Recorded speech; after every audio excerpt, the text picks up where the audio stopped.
Relationships are supposed to lift you up, right? Be a source of support, a place you can grow.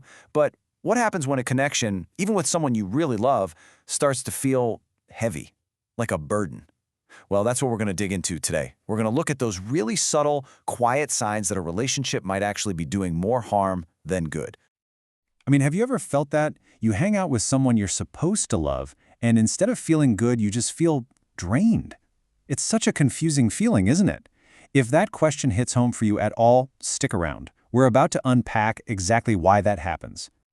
Now, our whole goal here is to help make sense of those confusing feelings. So let's dive in and explore the quiet little clues, the indicators that a relationship has started to, well, erode your peace.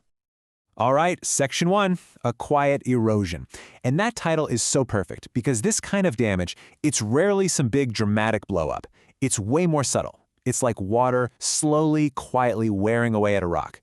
It's a quiet erosion of your confidence, of your inner peace. And this gets to the absolute core of it, emotional undermining. It's when those small, sharp remarks start to gradually cut you down.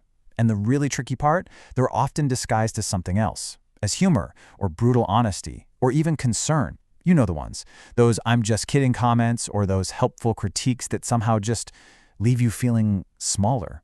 You can't even explain why, but the feeling is there. Okay, so what does that actually look like in real life? How does this undermining play out day to day? That brings us to our next section, where we're going to break down the specific signs. And it so often starts with just persistent belittling. This is one of the biggest, most damaging patterns out there. It's this constant, subtle way of not taking you or your passions seriously. It's like they're sending a message that your world is small, and frankly, it ought to stay that way. So let's look at the behaviors. Mocking your achievements, laughing at your dreams, those jokes that always seem to be at your expense. Or how about patronizing advice? Or when you share something you're excited about and all you get back is sarcasm. The thing is, any one of these on its own might seem like no big deal, but when you put them all together, you start to see a pretty clear pattern, right? These aren't just random disconnected actions. It's a whole strategy, whether conscious or not, to keep you feeling small. And here's the impact that has on you. It's almost a survival mechanism. You start to silence your own enthusiasm. You start to shrink your ambitions. You learn that it's just safer not to express yourself. And little by little, your whole personality just gets muted. You become a quieter version of yourself, all just to avoid their reaction. Oh, this one is tough. Envy. It's that huge gap between what they say and how they actually act. Publicly, it's all, "Congratulations," and "I'm so happy for you." But in private, what do you see? A forced smile, maybe a stiff reaction. They might downplay what you did, or worse, immediately shift the conversation back to themselves. It's so clear what's happening. Your success makes them deeply uncomfortable.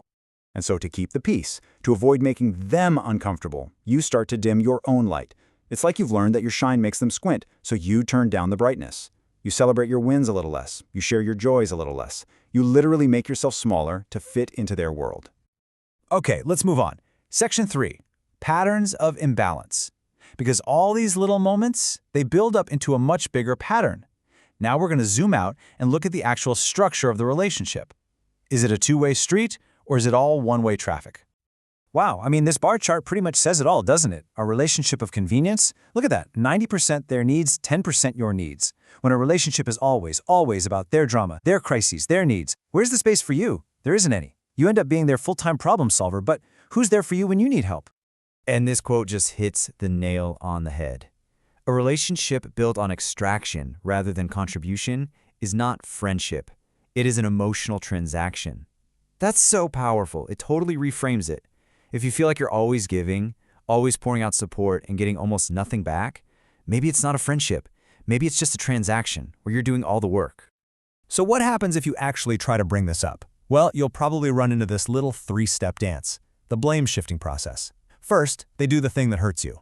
Then, when you call them on it, they deny it or they twist it around to mean something else. And then, the final move, they shift the blame onto you. By the end of it, you're the one saying sorry. It's a crazy-making tactic that can make you seriously question your own reality. And here's another huge piece of the puzzle. Disrespecting your boundaries and your time. Think about it. They laugh when you try to set a limit. They call you too sensitive. They're always late, They expect you to text back instantly. They make you feel guilty for just being busy. All of these things are sending one clear message. My time is more important than your time. My needs are more important than your needs. Okay, so we've spent a lot of time talking about their behavior. But for our final section, we're going to flip the script. We're going to turn the focus inward, to you. Because at the end of the day, the clearest, most undeniable truth isn't found in what they do, but in how you feel. I'm talking about this feeling, walking on eggshells. It's that state of constant high alert, where you're always checking their mood, always rehearsing what you're going to say in your head just to avoid a fight. If that sounds at all familiar, that is a huge, flashing red light. It means you can't be yourself anymore. The relationship isn't real, it's a performance. And man, is it exhausting. So after all of this, the belittling, the imbalance, the blame shifting, what's the ultimate test? What's the one thing that cuts through all the noise and just tells you the truth about a relationship's health? It's this, your peace when they are absent. It really is that simple. Just pay attention to how your body feels when they're not there. Do your shoulders drop? Can you finally take a deep breath? Does that buzzing anxiety in your head just quiet down? Because that feeling of relief, it is not random. It is evidence. That's your body, your nervous system telling you a truth that your brain might be trying to explain away. It is pure, undeniable proof that their presence is a source of stress in your life.